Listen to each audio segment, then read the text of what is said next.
In this video, we will learn why China is interested in Arunachal Pradesh and especially the region of Tawang. Everyone is aware of the fact that the Chinese intrusions on the eastern borders of the country are nothing new, especially near Tawang and Anjar district of Arunachal Pradesh. Tawang is here and Anjar is here. In the Anjar district, the Chinese troops have to travel through dense forest to reach the Plum Post.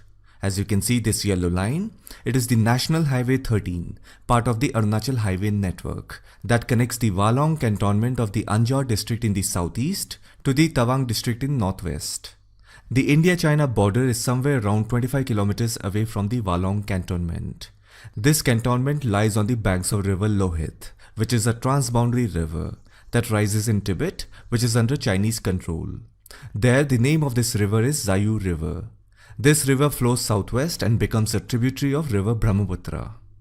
This region is covered with dense forest, and quite often, the Chinese troops, that is China's People's Liberation Army, have been spotted entering in the Indian territory via this river route. And then if we go to the Tawang district, it is a district in the northwestern region of Arunachal Pradesh that borders with Bhutan. The Chinese troops have also increased their activity in this region. In fact, the 1962 India-China War happened on two fronts, one in Ladakh and the second was in Arunachal Pradesh.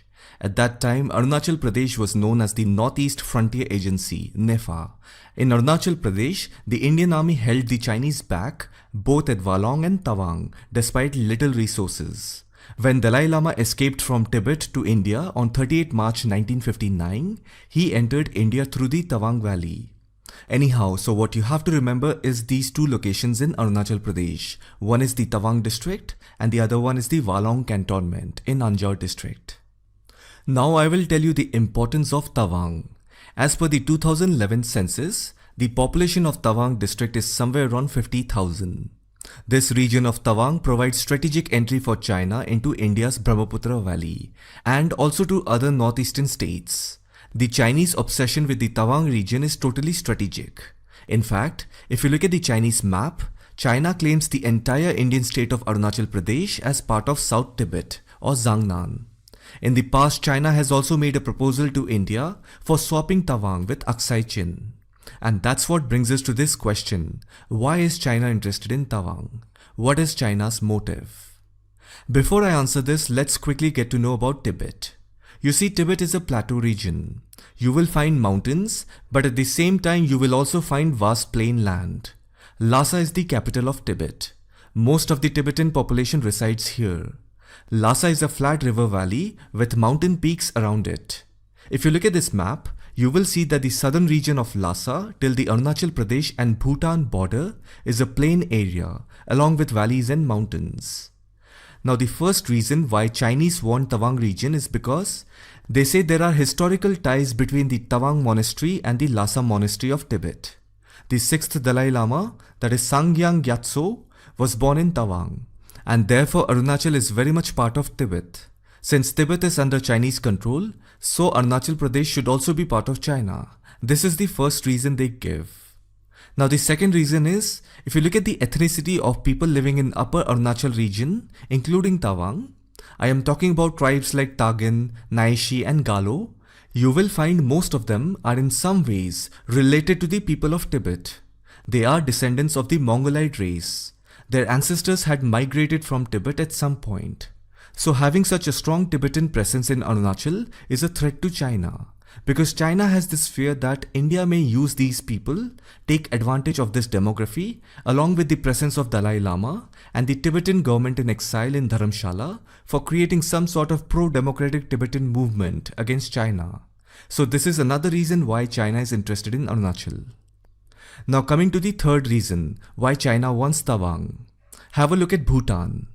Arunachal Pradesh provides security to the Kingdom of Bhutan in its entire eastern flank. If China occupies Tawang, then Bhutan will be surrounded by China on both its eastern as well as western side. If you look at the western side of Bhutan, Chinese have made a motorable highway road named G204. It connects the Chinese National Highway G318 till the nearest village located close to India-China-Bhutan tri-junction border near Batangla, passing through Doklam Plateau. If you remember, in 2017, the Doklam incident took place. Doklam is part of Bhutan. Although India does not claim Doklam but supports Bhutan's claim and opposes China's road construction. China has also constructed a road from Batangla to Dokala and wants to extend it further south towards Gamuchen, where the Indian army is guarding. Dokala is the place where the border standoff between Indian and Chinese troops took place. Anyways, China is building a road towards Gamuchen. This will not only lead to intrusion into Bhutan's territory, but also a security threat for India, as it would bring the Chinese closer to the Siliguri corridor. But the real concern is that China has not only built motorable highway roads connecting such remote, hostile strategic locations, it has also started building railway lines that will link Sichuan province with Nyangchi province in Tibet. China has also built a railway line that connects the town of Lhasa with Qinghai and Sichuan province. Although the railway line is not yet complete, once it's complete, it will increase the efficiency and convenience of transporting Chinese military personnel and other logistic supplies near the Arunachal Pradesh border area. It is said that the rail journey from Sichuan province to Lhasa will be covered in 13 hours. Through roadways, it is 48 hours. This railway track will prove to be an advantage for the Chinese military for delivering strategic materials if a scenario of crisis happens. You see, this can easily turn out to be unfavorable for India's and Bhutan's security. Now coming to the fourth reason. If you look at mainland China, this is mainland China. So Arunachal Pradesh is the closest location for India to launch any missiles that will successfully hit China where it will hurt China. Arunachal is also the best location for India to deploy multi-layered air defense system on the ground against China's air operations. This becomes another reason why China wants to occupy Arunachal. Now, to acquire Arunachal Pradesh and predominantly the region of Tawang, China is desperate to shift the tri-junction border further south by intruding Bhutan's territory so that they can move closer to the Siliguri corridor. If you look at the Siliguri corridor, it is barely 25 kilometers wide and it connects Indian mainland to the states of northeast. This narrow strip of land is popularly known as Chicken's Neck and it poses a major defense challenge for India. All land trade between the northeast and the rest of the country happens through this corridor. From the new Jalpaiguri station, a rail link moved towards Guwahati in Assam. It is also from here that a road network moves towards the strategically important Tawang town in Arunachal Pradesh. Now if you look at the Siliguri corridor, to its south you have the Bangladesh border and then you have the Nepal border to the north. As you know, Nepal is also not showing much cooperation these days. China has been active in Nepal and has invested hugely. Due to that, Nepal is not showing much cooperation to India. The northwestern part of Bangladesh has strong presence of Jamaatul Mujahideen Bangladesh, a terrorist organization. Realizing the importance of Siliguri corridor, China is also involved in funding various anti-state elements and insurgency groups in West Bengal and other northeastern states, who are anyway fighting for various causes against the Indian government. If the Chinese succeed in this operation, then it will cut all essential road and rail supply networks to the Indian army who are deployed in the Tawang district, and thereby encroaching upon Tawang, which will give China easy access to cut off northeast from the rest of India. Apart from blocking the Siliguri corridor, China also has the power to control India's water supply.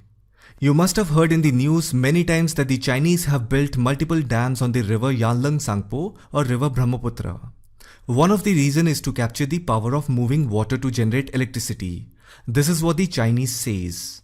But the strategic reason behind that is to control India's water supply in the northeast. Since Tibet is called as an autonomous region, it is very much in control of China.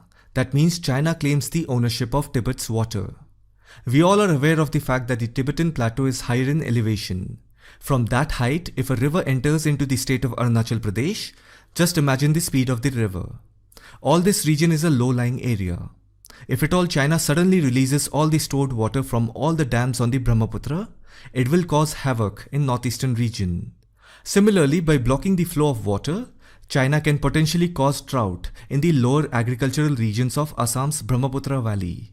Hence, by controlling the flow of river Brahmaputra, China is going to use water as a geopolitical weapon against India.